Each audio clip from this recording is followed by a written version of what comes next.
All right, so first off, we'll have Irina, Dana, Erica, and Kapil join us here. Thank you all for being part of our panel. All right, welcome. We'll start off from Erica, working our way this way. Quick introduction of yourself, and who is your presenter / speaker role model or hero, please? Hi everyone, my name is Erica. I'm a senior full stack engineer here at BenchSci. I work on the platform team doing full stack development. I've been here for just over a year, and before this I was working at a place called Wig doing small business software, also full stack development. And I'd say my speaker role model, I kind of don't have one person that kind of captures everything. I've taken like little bits of inspiration from multiple people. But a couple people would be Zach Holman, who's like really, really great with his slides. I really admire them. They're almost like, he's not a programmer, he's like a top-notch designer. I find them very informative. And someone, did PyCon Canada happen already? I know the person that I used to work with. Okay, yes, I see a nod over there. So the keynote speaker I had the good fortune to work with, Dashni Naidu, and I find her speaking style really engaging and really, I love how she engages with the audience no matter how big or small it is, and I really admire that about her speaking style. All right, hi everyone. My name is Kapil Kimbas. I am the co-chair of Tedx Toronto and lead our speaker coaching and curation team. So Tedx Toronto is a TEDx event, which means we're a group of volunteers that are licensed from TED to run a 1,000 person conference that's held each year at the Evergreen Brickworks in Toronto. Our conference just happened about a month ago. By day, I work as a freelance speaker coach and narrative strategist, helping organizations write down the stories that help align their strategy, culture, and brand. And my favorite speaker is Barack Obama, former President Barack Obama. He is maybe an obvious choice, but what I love about him is how he's able to connect with his audience and take the words or the topic that he's speaking about and draw a circle wide enough so that everyone in the room can see kind of their own story through the lens of what he's speaking about. Hi everyone, my name is Dana Iskoldski and I manage the corporate communications program at Blue Cat. What that includes is things like public relations, influencer relationship management. So if you think about blogs or podcasts that we're part of, a lot of the time I'm behind that. It's actually funny, part of my job is to get my coworkers into positions just like this, where they're speaking to other people. And the way that I describe my job is basically I help our company become better networked in our community. My favorite speaker, and don't tell him because it's someone that I actually know, it's my boss Jim, because he's able to take something at, by the way, a very technically complex company and distill it down to the point where everybody listening to him, whether they're a developer or someone on the finance team, can get behind it.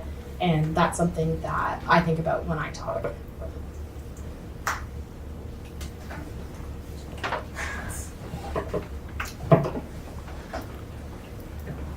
Hello, hi everyone.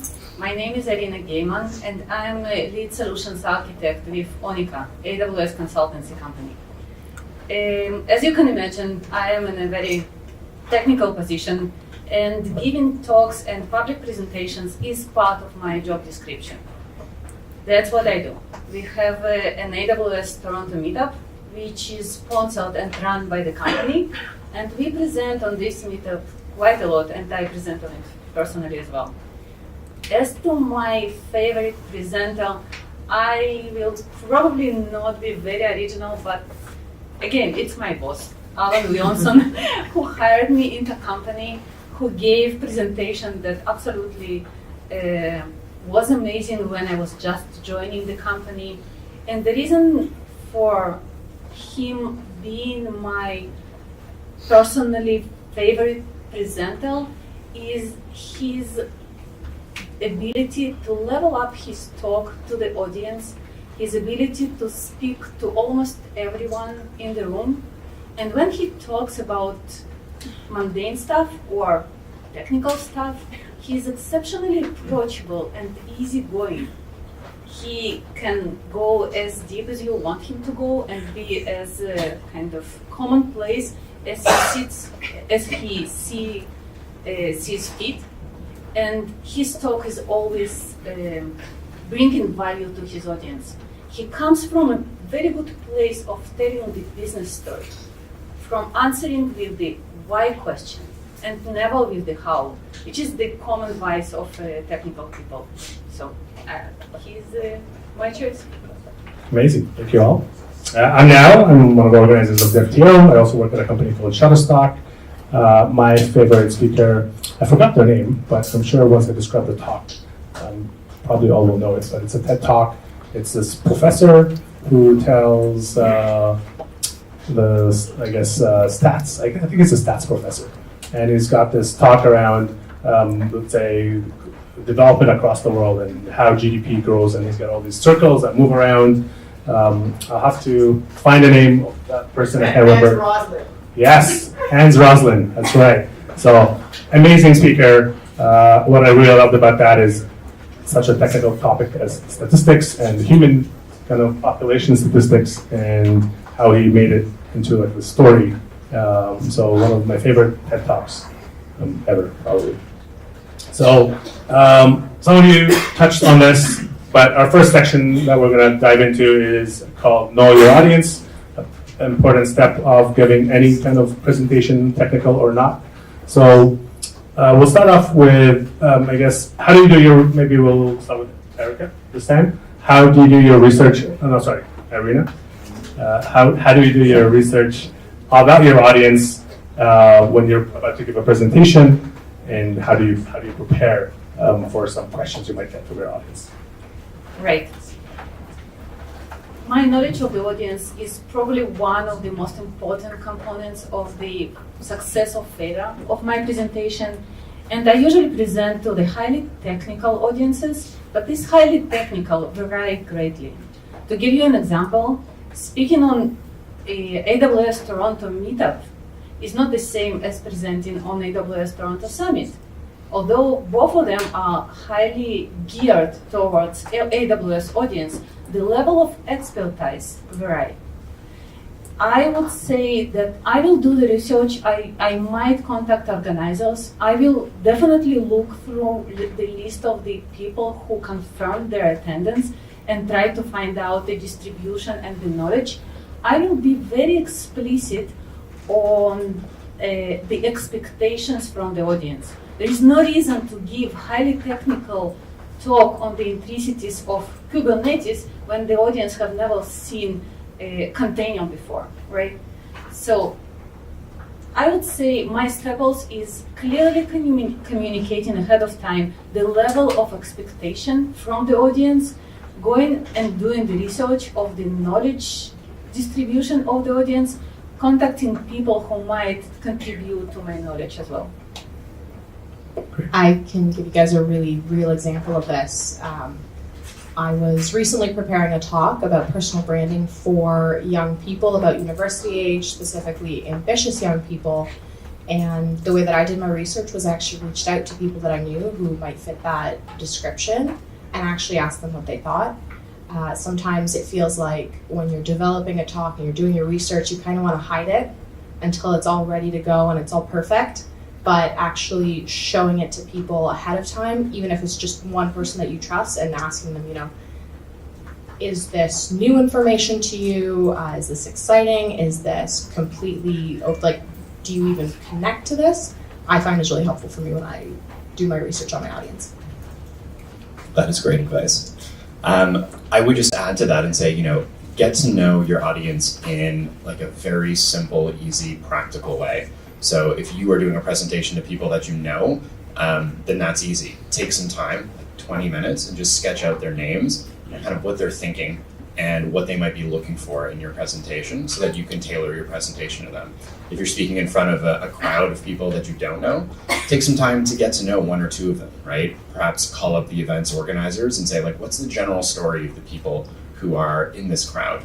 Or find people who might be approximate to that crowd as Dana said, and do your presentation to them, ask them questions, get a feel for their background. Ultimately, crowds are just made up of individual humans, and your goal is to just understand a few of them who are representative of the crowd and where their head might be at, so that you can better serve them through what you're speaking about. To kind of build up on those other points, another aspect that I would, and this is more like if you're looking at maybe doing a tech talk targeted at people outside of like your day-to-day work, at like a DevTO event or a JS meetup or something like that. Try and get a sense of what sort of problems that you may be dealing with in your day-to-day that other people may also be dealing with on a day-to-day, and you kind of, and this is a little bit more specific, but understanding some of the general problems also better understands the type of people that might come out at these meetups, because they're also trying to get a sense of not only maybe what are the newest trends, but also what are some common problems that they might be encountering if they're adopting particular technologies. Awesome. So quick show of hands, how many of you give presentations to your peers or management or conferences on a regular basis? Great. So I guess we can dig into a little bit on the different types of audiences, whether you're giving a presentation or giving a talk to your peer at work versus, let's say, a Tedx conference, for example. So we'll have Erica and Kapil maybe tackle this question. So the question is like, what are kind of the different strategies for giving a talk on a smaller scale versus a larger scale? For the larger scale, I would suggest practicing as much as you can, especially if it's your first talk. Having like some idea of like milestones, like for me, that's really important. I'm really bad about memorizing something from start to finish and like being able to do it just off rote memory. Having a deep understanding of what I'm talking about and getting used to the transitions between various topics is very helpful for me. And because conference talks tend to be a little bit more general, they tend to be more like, this is an opinion I have and this is an argument I'm making. It's not necessarily the silver bullet, but kind of taking a stance on something that may be a little bit more nuanced and kind of expounding on that, I find really useful for smaller groups. Factor in that a lot of people may have questions in between, and tying that into like trying to pick strategic breaks in your presentation so that it doesn't derail you entirely and gives people a chance to engage with your topic. Those are kind of a couple things on my end. So for larger audiences and larger talks, the biggest piece of advice I give to folks is focus on showing up as yourself. There are a lot of people who come to the Tedx Toronto stage, and in our first rehearsal, they like turn into a completely different person, and we're like, well, what happened to the person we just got to know over the last few weeks? And their answer will often be, well, like I have to be a TED speaker, I have to sound like the people on YouTube. And then we spend a few weeks working with them to kind of help them bring their personality back into their talk. I think the most important thing folks can do on stage when they're talking to a large group, 200, 500, a few thousand people, is actually take the same kind of style in which they show up in their day-to-day life and just project that out to the audience, because ultimately the audience wants to see you and understand the story that you're telling them through your words. In relation to kind of maybe the difference between how I prep for something really small versus something really large, I think it really just comes down to kind of knowing kind of your content or the words you want to speak. Larger stages are just a little bit less forgiving. You want to be a little bit more organized and a little bit less off the cuff. With smaller groups, particularly when I know the group, I feel a lot more comfortable kind of blocking out the big things I want to say and then moving between them maybe in a less rehearsed kind of way. I do agree on the flexibility part. When you're presenting to a couple coworkers and you see that they're not getting something, you can stop, you can ask them a question, you can interact, you can change direction, versus your TED Talk is your TED Talk. Like, I don't know what your advice is on that, but I wouldn't change a TED Talk once I'm on the stage there. So just prepping for that. That's a good point, actually. So what we're going to talk about as well is, in a setting like this, you're looking at the audience and you're trying to listen or spot some cues from the audience. How do you do that at a large conference where maybe you can't see the audience, or it's too dark to see the audience, or you've got a spotlight in your face? What are some tips, Kapil, that you've encountered? So actually my biggest tip is to not do that, to not look out into the audience and try to read people's faces. And we hear it all the time from our speakers. They'll come off the stage and they'll be like, did I give a good talk? Like, I didn't see anyone nodding. I didn't see anyone smiling. Like, no one did anything. They're just like staring like this. And they all gave a great talk. It was fantastic. Many of them got standing ovations, but the audience for some reason just, audiences respond differently to different talks depending on the time of the day, depending on the nature of the conference. Half the audience could be looking at their phone and still listening to you.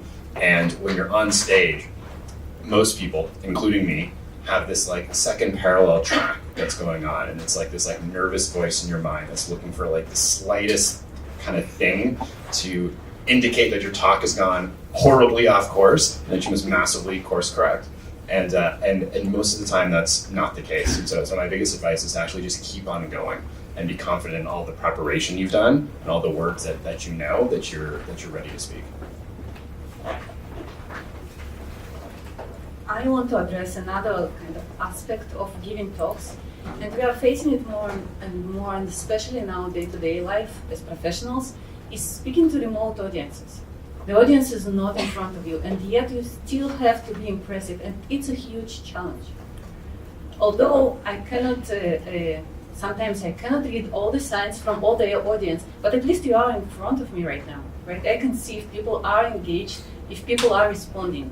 I cannot make people on the other hand, on the other side of the connection, to open their video so I can have visual signs.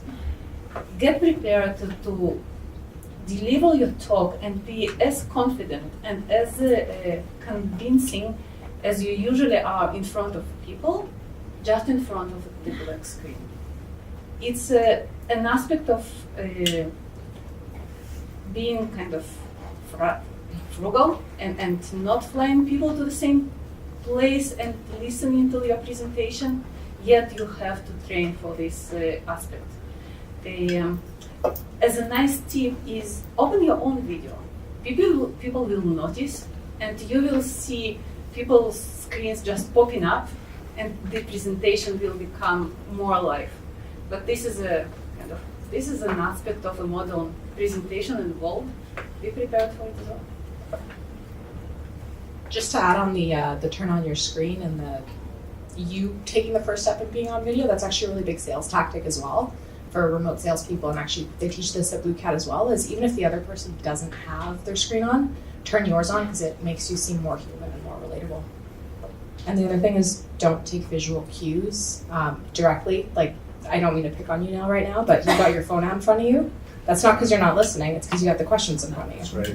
It could be because someone's typing, right? Maybe they're taking notes because they love your presentation so much, but you think that they've checked out. I was also texting someone. You could have got away with it. So you touched a little bit on this, Irina, was tell a business story. So how do you, we've heard this online, we've heard it in other talks, how do you tell a story, whether you're marketing or something, or giving a technical presentation that's still relevant, but how do you convert, let's say, technical topics such as AWS hosting into a business story? And how does that story change depending if you're talking to an engineer at FTO or the CTO at the bank? I'll take this one. It's a challenge. AWS and the story, and how to combine these two. I will share my experience from the previous talks that I gave on AWS Toronto Summit, and the talk was quite successful. My colleagues took this talk to 10 different cities around North America, so I would say it was quite well. It did quite well. The reason the talk was so relatable is because I told the real business story, and it was relatable. It was my story. I love doing nail polish designs. This is my hobby, and I do them for fun and meditation. So I decided to showcase the new AWS service using the story of my imaginary business that I would have run if I would have time and kind of unlimited resources. It was a story of a small business nail polish salon that needed to offload some mundane tasks and development and do it in the most efficient way. The story is totally unreal, yet because I'm passionate about both of them, the design and the nail polish design, it sounded very authentic. So that's how I translated a pretty dry material of new AWS services and utilization of resources in a cost-effective way into a very colorful story that people loved. Wonderful. Anybody else want to add something? I just say that everyone is a natural born storyteller, right?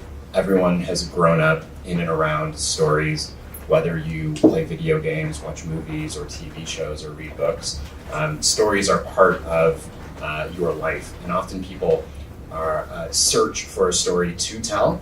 And I would just say focus on what excites you about the topic that you're talking about, and then a couple kind of tips to kind of push your thinking, right?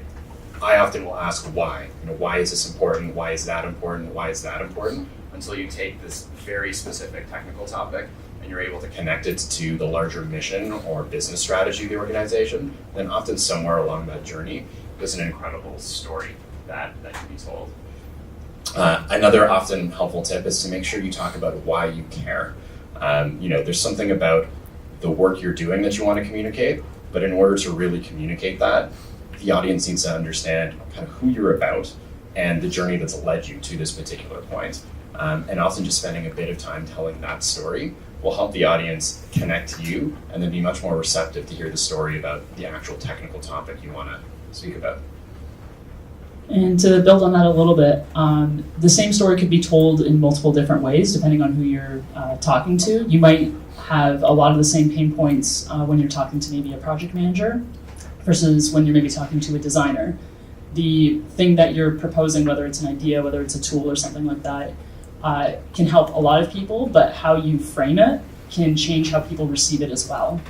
And trying to factor that into how you tell your story, especially if it's maybe to a larger audience with people from multiple backgrounds, being able to touch on those different points is really important to getting kind of your opinion across. Awesome. Next section, we call it practice, practice, practice. So, first time I recorded myself giving a talk at home. I discovered I'm doing it right now, where I take a lot of pauses in my talks, and I've never really noticed it before. I did it one more time at work. Somebody told me you shuffle your feet when you're standing up and you're giving a talk, and I don't usually do that in person. It's just in that moment. So, what advice do we have for the audience giving talks, and how do we practice for that? Who wants to start? Definitely record yourself, see yourself from not your point of view, and sometimes the camera is a great way to do that. The other thing I would suggest is practice in situations that aren't very comfortable. So if you know that you're presenting in front of a bunch of people at some point, maybe don't only stand in your room and record yourself. Maybe get a couple friends together, get some coffee in them or something, and present to them and see what happens, because those different factors will change how you are in that moment. I just add practice, particularly if you're not feeling comfortable or you're feeling nervous. I still practice before most major talks. Don't focus on memorizing your words, because memorizing can often lead to this trap when you're on stage or whether you're giving a presentation where you're speaking and then you're mentally searching for the next word. And that can just be really, really hard. But what I often tell folks is practice to the point where you just feel comfortable, like a musician who can just kind of jam out their tune, and it changes, 2, 3, 4, 5% each time, but it's roughly the same, and it's great. And so practice to the point where you're not searching for the words, but you just feel comfortable knowing what's coming up next. Yeah, a big thing is not to over practice, because I've been guilty of this myself. I over-practice to the point where I sound like a robot, and then I get nervous and I start talking really fast, and then you've essentially vomited a lot of words and everyone's just trying to catch up with you. So when you take a video of yourself, you'll notice that. You'll start noticing when you start saying like, like, actually, those kind of things that people say often when they're searching for words. And something that I mentioned before, but really ties into this, having, especially if you have slides, being able to associate a slide with the next topic or the next point that you want to make can help you feel a little bit more comfortable, so that when you're starting to blank because you're maybe talking to a large group of people or you're starting to get nervous, just looking at it can bring you back to, oh, right, I'm supposed to talk about this next, and going through those various points. Show of hands. How many of you, while I guess giving the last talk after that, you felt that you'll rush through it? Okay, that's good. So how do we pace ourselves while we're on stage?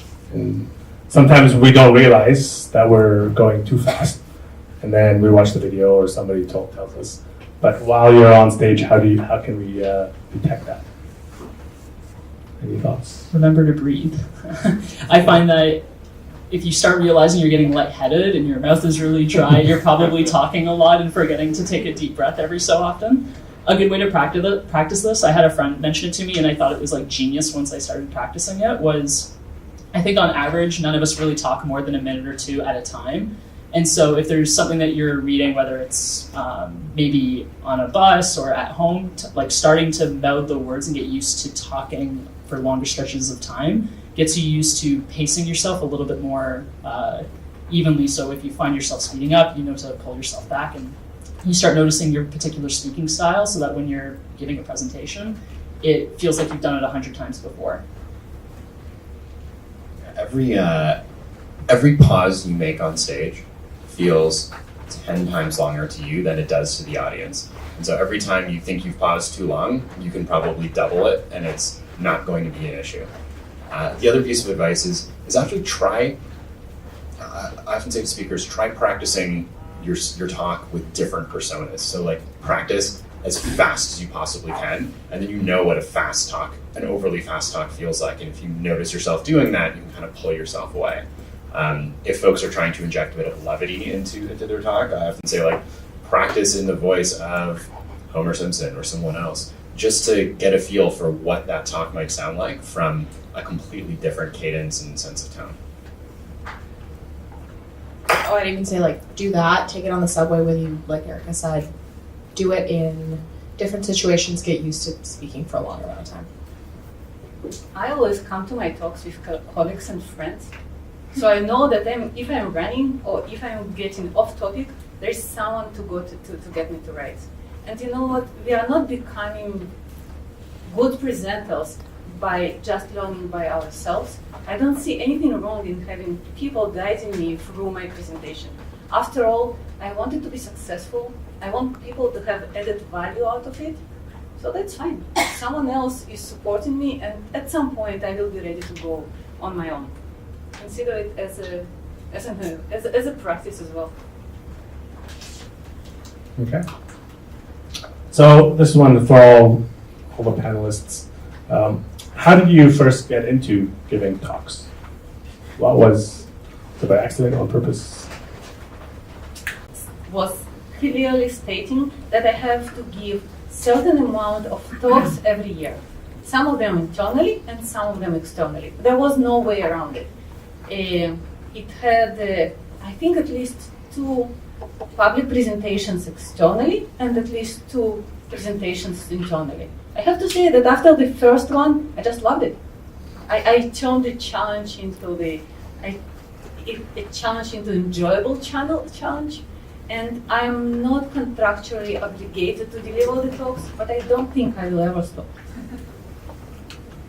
So I've always been on the backstage side of giving talks, whether that's because I was on the speaker relations team for Tedx in Waterloo, which meant that I was prepping speakers, not prepping myself, or because my job right now involves me mostly putting, maybe it's our leadership team in positions where they're talking. So I've mostly been on the back end. So full disclosure, this is actually the largest talk that I've given.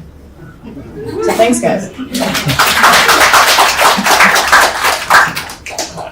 So I guess there's a funny story and a serious story. The funny story is that my mom signed me up for a public speaking competition when I was in grade 7, so call that like 12 or 13. And I was a huge nerd then, and I'm a huge nerd now. And I think most people gave a talk about my first trip to the dentist, and I decided to research AIDS and give a talk about health policy. And it was actually quite fun. But the more serious story is that in my first job out of undergrad, I worked for a consulting firm and had to frequently present in front of CEOs and executive teams and organizations. And so kind of right from the bat, I was just expected to present and had not really done that before. Was incredibly nervous and would constantly practice with my managers before going in to give those presentations. A little bit by accident, a little bit intentional. I always felt that communication was my weak point, and I really wanted to get better at it, especially because I wanted to get better about having more challenging technical talks just in my day-to-day work. And I happened to have an opportunity after volunteering for smaller demos at my old job to kind of pitch this bigger project change to the whole company, kind of an update on what the team had been doing for so many months, and trying to get people excited about this big change and why we were excited about it and what it meant for the company. And I got really addicted after that, because even though it took a lot of work, it took a lot of honing the story just right to account for a larger audience, to kind of not drown it in too many technical details. It felt really exhilarating once I was done to have people come up and say, we're really excited to see what the future of this project is, keep us updated. We're excited to see, we're surprised at how much has been done already. And since then, I've been trying to continue doing similar things just to kind of get people excited about technical things that I'm really excited about. And that's kind of how I ended up here. Awesome. Before we get to the next section, one more question. So I guess when someone's giving their first talk, you may have, some these feelings of imposter syndrome. Why am I here? Should I even be here? Am I qualified to give this talk? What are some tips you give, let's say, TED speakers, Kapil and other, let's say, technical speakers, Irina? We'll start with Kapil. Imposter syndrome is an incredibly common feeling, and you would be amazed at the number of people who feel imposter syndrome for the TED stage. I've had cabinet ministers and very senior politicians who give speeches on a daily basis, who, when we call them about TED, would say, can I really give a TED talk? I don't know if I'm a good enough speaker or qualified to be on this stage. And the answer always is yes, you are. And that is my advice is whenever you're feeling imposter syndrome, reframe it as an awesome feeling, because you're about to experience some growth and realize that you are deserving of that opportunity because either you've been asked or you've taken that opportunity.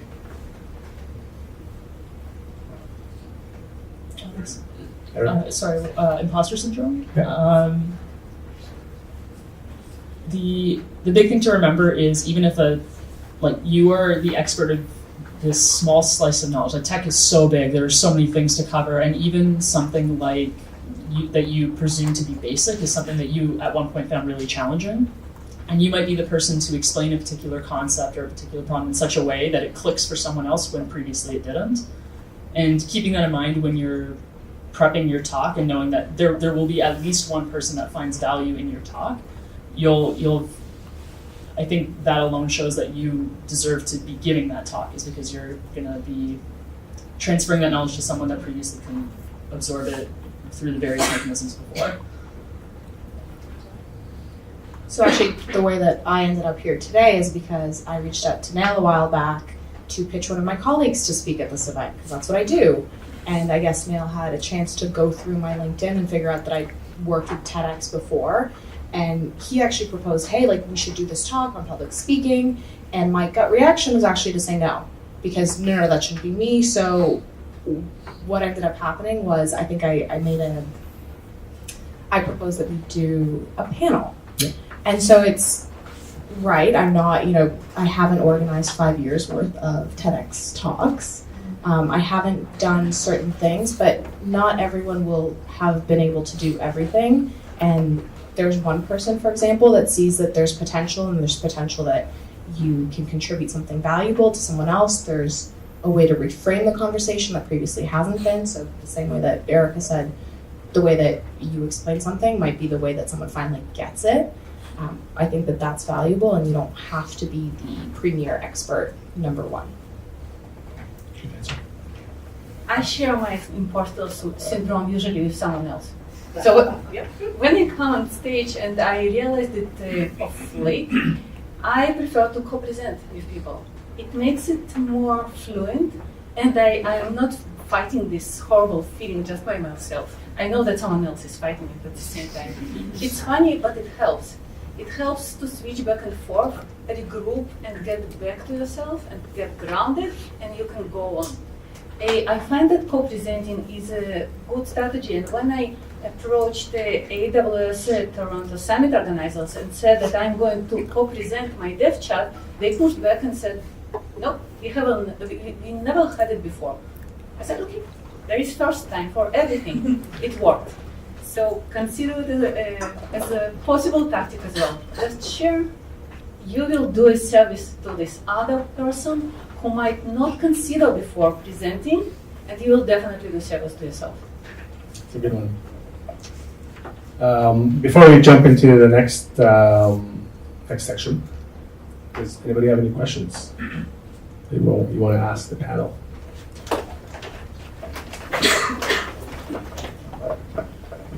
Thank you. So my question's about how do you prepare for those questions you know you're not going to know the answer to, especially in technical topics. Someone puts up their hand and asks you something, and you're like, I have no idea. What do you do? That's the next section. You can answer now, though, right? We'll come back to that one. Another question.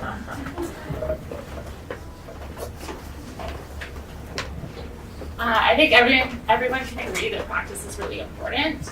Can you kind of lay out how much you should practice? What are the milestones? What should that preparation look like? So let's do Irina and Kapil for that. Yeah. Why don't I tell you a bit about how we get our TEDx speakers to kind of practice and rehearse, and then give some sort of advice for other talks. So we have a 16-week coaching program. The last 4 weeks are dedicated to you now have your script finalized, and you're now memorizing it. And so what I tell my speakers is, every day you should just do a couple run-throughs, and you should start reading the words off the paper. And then eventually, after about a week of that, you should start to practice sessions, sections of the talk without looking at the paper, and then kind of pull up the paper when you need it. Eventually, change the paper to a series of bullet points, and then eventually, in week 3, put the bullet points away and just focus on getting through the talk, even if it changes and you miss whole sections, and then just go through cycles of that. Now, not everyone is going to practice multiple times a day for 4 weeks, and so my advice is figure out the amount of time that you can devote, and just be intentional at getting in kind of multiple reps, kind of reps under the bar, the weightlifting kind of term. The more often you're able to have small practice sessions, the better, because you'll just become more familiar with the words, and eventually they'll just feel like they're part of you. I will give the ultimate consultant's answer, and it depends, right? It depends on the talk, it depends on the audience, it depends on the length of the talk. For example, the advice that we got right now will probably not very applicable to an hour and a half meetup talk that you are going to deliver. Memorizing the whole thing will be virtually impossible. Moreover, you will sound maybe mechanical and not that relatable. So as I said, I mostly present on meetups, different meetups. And my approach to these kind of presentations is a very well-defined flow, the relatable story, which I know by heart, and then my delivery will definitely vary. depending on the occasion. But I will memorize bullet points and I will rehearse and especially time my delivery. When I know that I fit all the material that matters in the time frame, which is usually quite the time box, when I know that these two parameters fit, I know that I'm ready. So our next section is called Tough Conversations. So we'll go through the whole panel here. And for everybody, what's a tough question someone asked you? And then the second part, what are some techniques to prepare to kind of surface those tough questions that maybe they're in the back of your head somewhere, but you haven't actually thought about. We'll start with Erica. I would almost treat, especially for presentations that you're giving with maybe your coworkers, almost try and break your presentation yourself like you would any other piece of code. Try and figure out anything that could go wrong, and then try and research that beforehand if possible. If it's something a lot more stressful, and let's say it's a conference talk and someone is like, let's say there's a Q&A, honestly, my backup, I've never had this happen to me, but my emergency plan has been it's really hard to think of an answer on the spot. And I would do my absolute best to move it off the stage, if at all possible. Try and just because it is honest, everyone can appreciate how stressful of a position you are to try and answer a really tough question that requires brain power when you're don't panic, stay calm, look professional on stage. And just framing it as a really good question. It's really hard to think with 100 people staring at me, so come by after the talk, and I'm more than happy to go through this with you. And then you can have a more casual one-on-one conversation where you can get really into the weeds of that problem. Similar to if someone finds a gap in your presentation, just framing it as, you know what, that's a really good point. I can't think of an answer for you right now, but let's chat about it afterwards.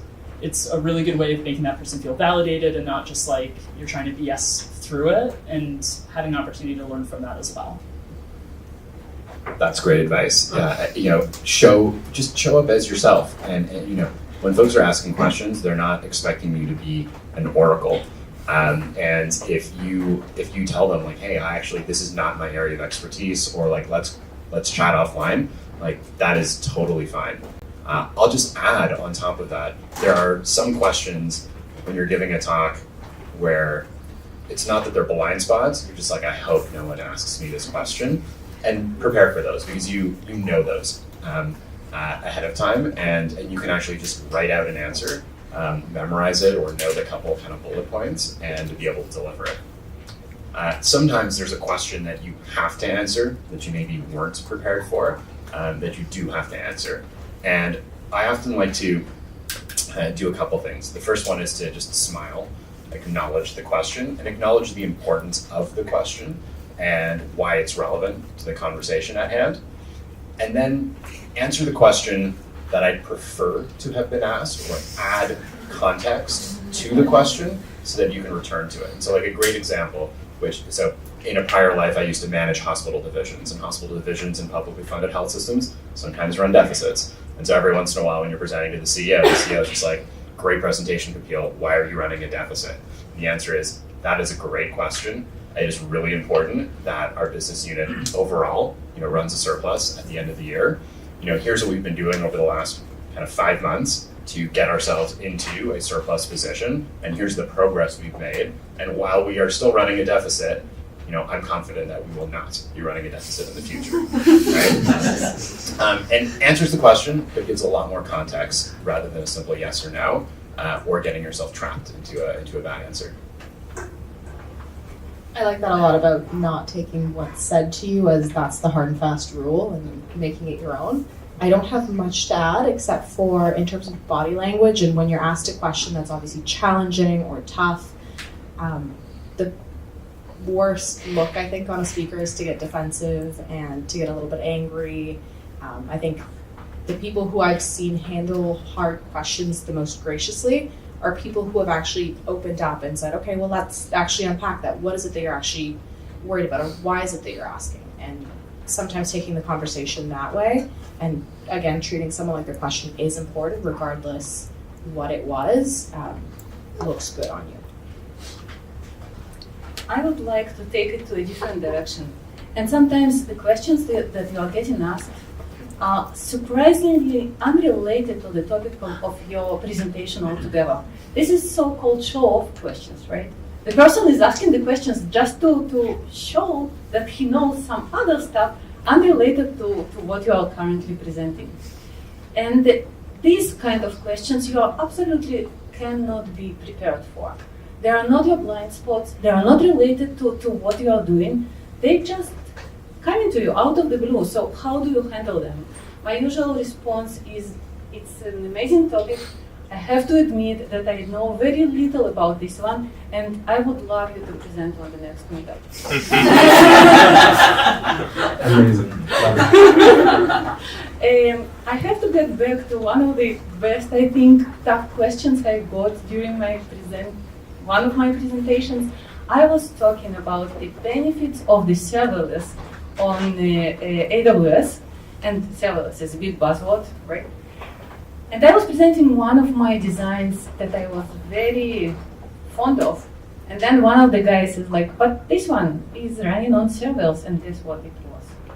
And I didn't have a good answer. The guy was spot on. We had an amazing discussion of why it should be this way and not another way, and what in the future we foresee as an alternative.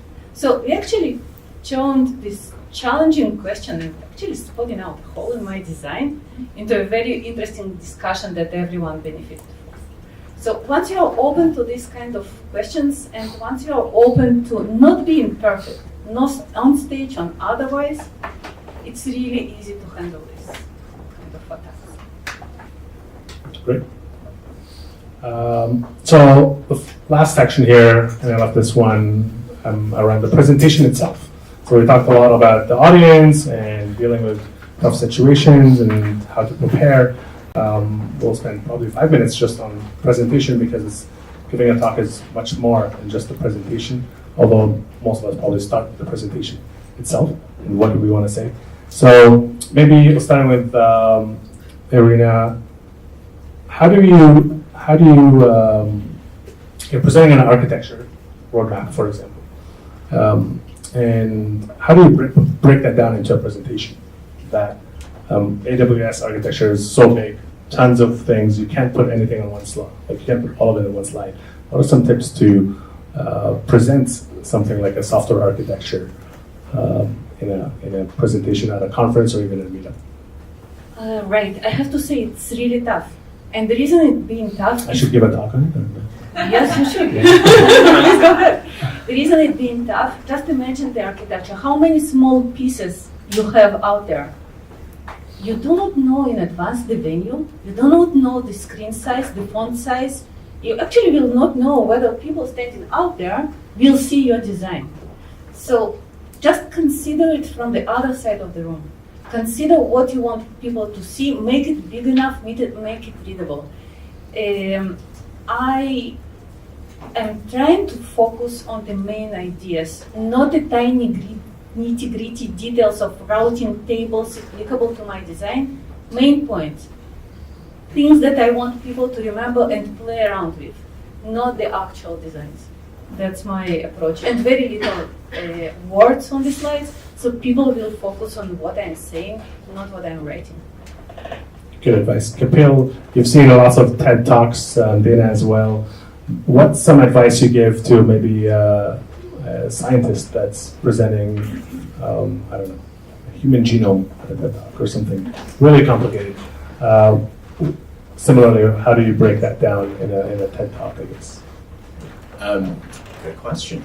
I think the biggest piece of advice is find kind of the strategic story about this highly technical topic. So, for example, this year at Tedx Toronto, we had an environmental reporter talking about the spread of Asian carp through the Mississippi River and into the Great Lakes. And like on the surface of that, that's a very technical topic that maybe only like anglers and fish people and environmental scientists might care about. But when you actually spend some time just digging into it and asking yourself these questions, why does it matter? Why does that matter? Why does this matter? And just seeing all the ways in which this thing connects to the world, Actually, Asian carp and its infestation of these waterways is actually a story about our hubris when it comes to how we modify our natural environments, how those kind of things can run away from us and then cause massive kind of ecological and economic problems in our society. And it actually is this incredible metaphor for human-driven climate change. And it ended up being this fascinating talk that everyone could connect to.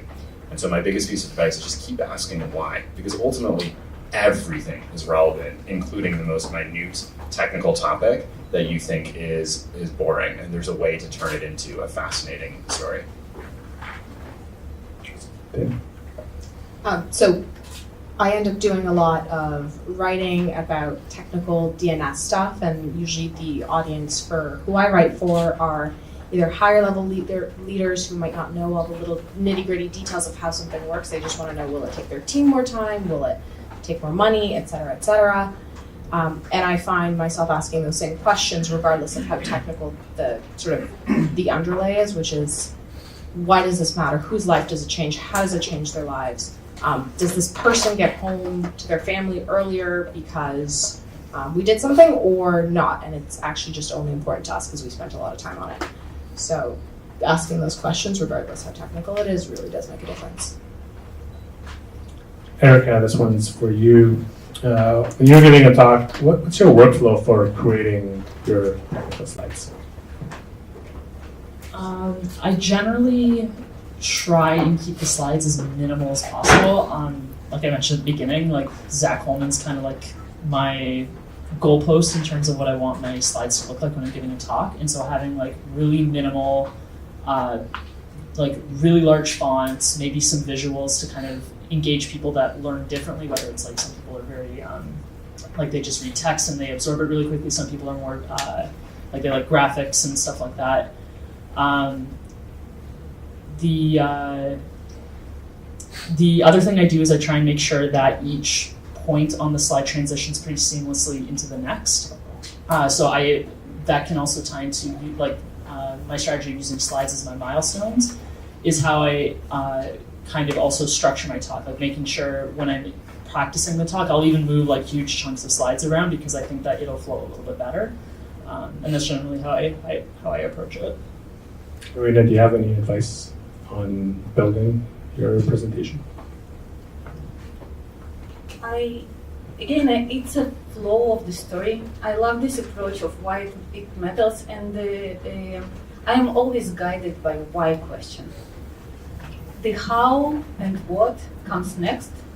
So once I have this story outlined, the slides, it's just a tool. Essentially, I imagine myself delivering the whole hour-and-a-half talk easily in front of one slide, so I will not need this stepper to explain what I'm talking about.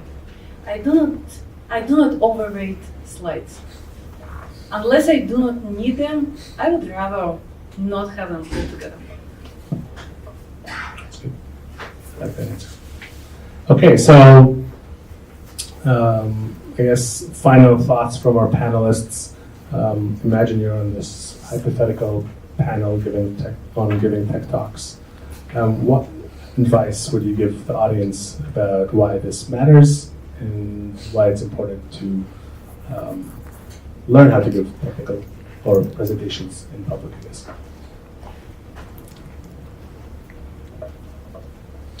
Who wants to start? I'll take it. There's the what you do, and then there's everybody around you who either enables you because they're your manager and they're vouching for you for a certain project that you're doing, or your coworker has the choice between two projects, whatever it is. Buy-in is a thing that you're always looking for from people, and you're always looking for their support because nobody works on an island. And so being able to communicate and to pull people into what it is that you're trying to get them to understand or help you with, or if you're trying to help somebody else, I think that that's an important skill. It's also an incredibly educational thing to do, whether it's something that you're just doing within like your small team, or maybe something a little bit bigger, or going as big as a conference. you'll always learn something out of every talk that you prepare, because you're going to have to prepare for those tougher questions that you know nothing about, but you can imagine someone asking them. It's such a fun experience. Sometimes it feels fun once the talk is finished, but it is such a fun experience. Now TED and TEDx is a pretty intense process, but our speakers often tell us that the coaching journey feels almost more like a leadership development and personal coaching journey than it does building a talk, because they learn so much about their lives. And I really, that really kind of resonates with me. I think whenever I've had to deliver a talk on something, it's forced me to think about the why, about why that thing matters, because ultimately the only way to connect with that larger audience is to actually understand what it is about the work that you do that will connect, right? And we're here at BenchSci, and the fellow that introduced BenchSci did a great job doing that, right? It wasn't about the technical aspects of the AI, the algorithms, and the molecules. It was actually ultimately about being able to get drugs to market faster and improve our healthcare system. And that why, I think, really matters. I don't have a different take on this question, and just look backwards and what got you through the university and to graduation, getting your job, and being successful in your career. And guess what? Most of the time is not public speaking. It's not the soft skills. We are leaving universities with this gap in the skills that we might down the road heavily rely on. It's our personal branding. It's our networking tool. So the earlier you guys start addressing this kind of gap, the better. It will help down the road. It will take you to the unexpected places. I have to get back to the silly example of the nail polish salon. When I started writing it with my friend there, Rita, thank you. When I started creating this application, I wouldn't imagine to how many directors in the company I will get exposed thanks to this silly story. But it went to these unexpected places. So use it as a tool to contribute to your career development. Any questions from the audience? Who wants to take that? I will give you an example.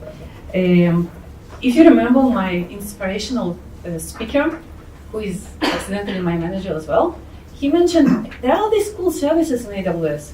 I want you to look at them. No one will guide me into how to look at them, how to convert them into compelling story, but sometimes you just need this tiny nudge, and then you are starting to look at some authenticity you can put behind the story. Technical world is really it's crazy interesting nowadays. With all the machine learning and that artificial intelligence story, almost at every corner, you can find something that it is a story and you can tell it. So stories are sitting there waiting for us to uncover, and it doesn't take too much to find them. That's a good one. Waiting for us to uncover. The best luck I've had, whether through pitching a talk or through pitching articles that I've written, is find a different way to look at this thing that most people look at anyway. So I'll give you the example of the talk on personal branding that I pitched that I was developing. The angle that I found on it was a little bit different. And it's not that you as a young person should start and set out to build it early on. It's that you should actually just let it build itself based on the things that you do because you're interested in doing them. So find either contrarian ways to look at something or find ways that other people might not be seeing, and double down on those. That's my advice. Pick something that drives you insane.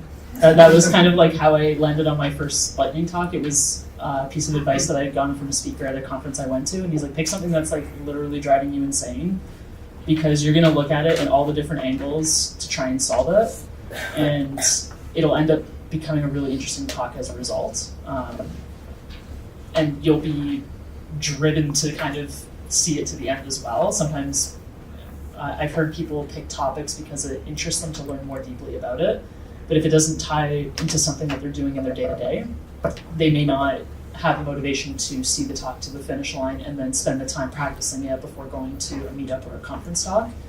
And yeah, nothing drives you crazier than like trying to figure out a topic out of spite because it's just like thwarted you for so long.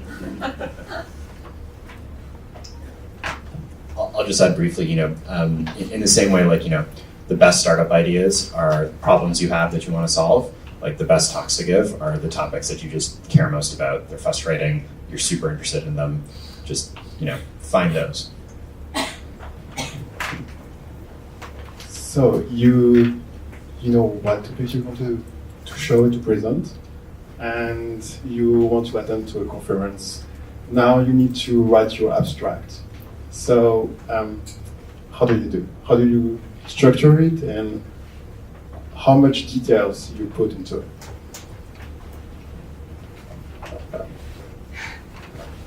Shall we get the TED perspective on abstracts? Yeah, it's a hard question to answer because there's something specific we do kind of at Tedx Toronto that's probably very different from a typical conference. We have a online nomination process where we ask a series of questions and elicit kind of a outline and core idea for a talk, almost like take them through like a one digital coaching session, so that we've got sort of a bunch of information to look through. But I'd say when you're pitching a talk to someone, right, which is what abstract writing is ultimately about, be really, really clear on what the idea is that you want to have it communicate, and then be really clear on what you want the audience impact to be. What do you want them to act differently, feel differently, think differently as a result of that? And do that in your first 2 sentences, because ultimately the person who's looking at your abstract is looking through, I'm looking through 1,000 Tedx Toronto nominations. Somebody that communicates in 2 sentences what they're all about has a like a leg up over the competition.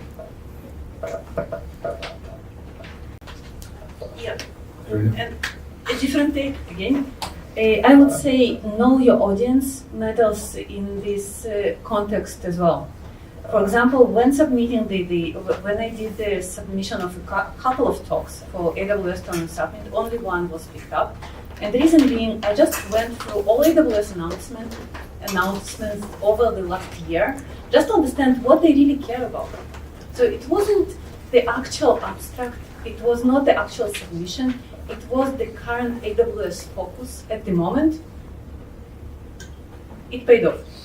So your audience, who is on the receiving side, if you can somehow uncover the information, it really helps. One thing I would factor in is how well known you are, I guess, in the city that you're applying into the conference to, and also how big is the conference, because that'll dictate how detailed you should get in your abstract. For people that are maybe more well known in the speaking circuit, they can probably get away with having a very vague abstract and have probably the same amount of likelihood of having their talk accepted as someone who is newer to the scene and provides a very detailed breakdown of what their talk is going to look like. And so especially if you're looking at your first conference talk, I would suggest having at least the topics and the transition that you're going to kind of go through so that the speakers can or the conference organizers can get an idea of what your talk is going to look like. Because when you're a new speaker, they're taking a bet on you that this is going to work out, and giving them as much confidence as possible in what you're going to present will go a long way toward helping your talk get accepted.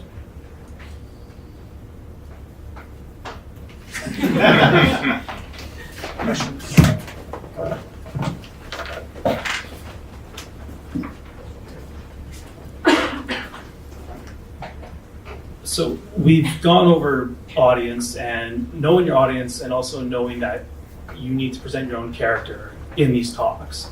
The one thing I'm curious about, because it's something that I and many that I know struggle with really, is understanding how verbose or terse you need to be with these subjects. Be it the thing that you're talking about because you're utterly frustrated and need to essentially talk about it, or your own solutions architecture that you could go on for essentially days. How do you find that middle ground where suddenly you're communicating the key points and also the interesting points that you want to communicate, but not losing the audience or not going far beyond or far too little into the subject? Who wants to take that? I'll quickly Yeah. say that depends what your goal is. And I'm assuming that the audience knows the kind of talk that they signed up for. If they're going to a summit versus a meetup, think of what the goal is and don't use more words than you need to get it across. I use my friends as guinea pigs. As simple as that. If I'm too verbose, if I'm not talking on their level, if I'm getting into the details, deep into the weeds, or I'm so highly conceptual that they are losing me, they will tell me. It might be worth even acknowledging if you're worried about being a little bit terse, but you're being careful not to get too in the weeds because you know that maybe half your audience isn't the intended audience for in the weeds. It might be worth just having a notable mention that there are other areas that I could kind of cover. These are some of them, but we don't have enough time, and that's maybe something I can address in a future thing or in questions. Just to kind of ensure your audience that they're not sitting there like for another 10 minutes as you're continuing through your talk, like, I wanted to know about this, like, he's not even covering it, when am I going to learn about it? And then you get bombarded with a million questions, maybe throughout your presentation. Something a little visceral, maybe. I'd appreciate it if you could share an experience you had with nerves or anxiety around the presentation, how you overcame that.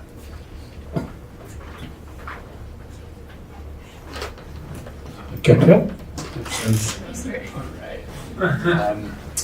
So when I was in my mid-20s, I moved to England and took over management of a hospital division that was in a deficit and struggling to meet waiting time targets, and had terrible relationships between clinical staff and management. So like a full sort of like turnaround. And I decided, in my infinite wisdom, that it would be great, kind of 3 months in, to do all staff presentations from management to all clinical staff during what are called clinical audit days, when most of our operations shut down, so that staff can engage in learning and research presentations. And I still remember kind of standing in front of my presentation. And coming to the sudden realization that nobody wanted to be in this presentation. And the only reason I was giving it was because I was their boss, and I was in charge of all 800 of them. And so I kind of just let that wash over me, and then I just went through the presentation and did it the exact way that I'd planned to, and then did it the next month, and did it the next month, and then 6 months later. People started asking questions in the presentations, and then like a year later, people were looking forward to them. And so I would say, nerves are natural, and the only thing you can do is just realize that they're going to happen, and make sure you take deep belly breaths, and then just keep going. Okay. I'd almost say like have a ritual if you can, like something that you associate with calming down a little bit. For me, it's like I don't drink water like half an hour before a talk, because I'm like, the last thing you need to worry about is like I need to go to the bathroom in the middle of a conference talk or something like that. And also having like a piece of chocolate, because chocolate's amazing and everyone's happier when they have chocolate. But finding something that works for you in terms of like getting you in that happy place and in that zone, because like you just got to remind yourself that you've prepared for your talk, you've practiced it, you've got it ironed out, and you just got to go out there and nail it. And just having confidence in yourself to do that, even if you're unsure about how the audience is going to receive that. That would kind of be my advice for that. In terms of visceral horror stories, I have a big talk coming up in May, so ask me again then. But in the meantime, I'll share that during my year at Tedx, one of our speakers, the one who actually seemed to have everything the most together, forgot her words halfway through the presentation. Just blanked. You could tell that it was a blank. It was way too long for this to be, a dramatic pause. The audience knew it. And the story ends well, because after a while, the audience, they were so rooting for her, they started applauding her, actually. And you could tell that it wasn't because they were making fun of her or whatever it was. Like, you could tell that they were cheering her on. And when they were done applauding, she actually, I guess it snapped her out of whatever it was that she was feeling, and she actually got back to it. And you wouldn't be able to tell in the video after the fact, because we cut that part out. Final question? Over here. So how important is humor? And if it is important, how do you use it? How do you? That's tough. Humor's great, but nothing is scarier, I think, especially when you're starting out, that like you'll make a joke that you know most people usually laugh at and then just get like deadpan stares from the audience. Or you'll get that one guy that doesn't, he's laughing inside and he gives you the smallest of smiles, but you don't know if it's like a token smile because you just don't maybe know that person that well. So humor is great, but like keep in mind that maybe a joke won't land, you just gotta keep rolling, or people won't react the way you expect them to. People won't react the way you expect them to. You can tell a joke and no one will laugh, and then you can say something that you didn't think was funny and the entire room will erupt into laughter. I have seen it happen. I was in Denver a couple weekends ago for their Tedx event, and my favorite talk, I went and grabbed the speaker afterwards, and I was like, I was amazed at the way in which the audience responded to your talk. Like there was so much humor, and she was just like, I know, and I wasn't trying to be funny. She was talking about the anti-vaccine movement. And actually, I guess it inadvertently had some jokes. I would say, the incredible thing about humor is that when you say something and the audience laughs, there's a connection because they find something funny that you find funny. And so you now are connected in that way. And so having a laugh line in a talk is actually quite lovely. It's just, it might not actually result in laughter. Other things might result in laughter, and just keep going and roll with it. Anybody else?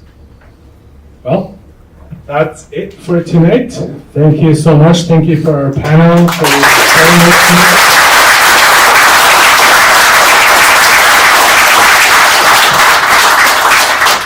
We're still here for about another 45 minutes. The panelists, I think, are all here still. If you have any follow-up questions, other conversations, there's plenty of drinks over there. Thank you again for coming out to the last birthday of 2019. Hopefully we see you again in 2020. Happy holidays, Happy New Year, and see you in the new year.